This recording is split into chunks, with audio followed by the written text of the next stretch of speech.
Nyali ko pelwe, alera ne jomke, ke wade ne kuike, banya mo bani tinwo, wadi to wale mune, ban ko patuye. Kaya, kingidian dan wer semua, kingidian dan zaku, kingidian dan wer semua.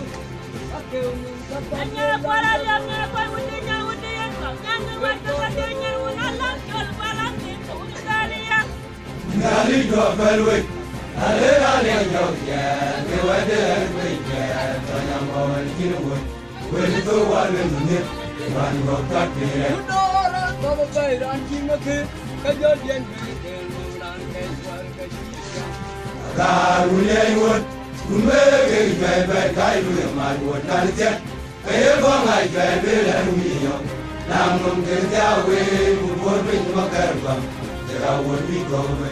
Won ma ayo nya ni kam ma ja ti yo ra ram ku me ke.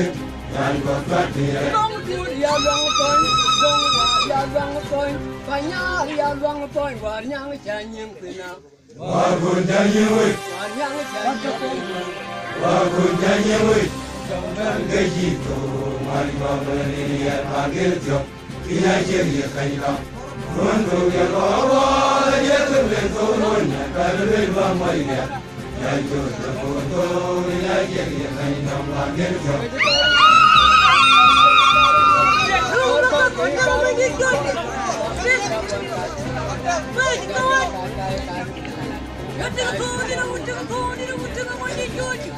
Kalgo kamen wi kamen boy duli.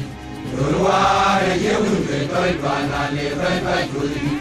Duli. Ayo karamu, Anya para udinya udian kau karamu, kau. Anya waktu katanya unalan jual barang itu udalia. Kalgo kamen wi kamen boy duli.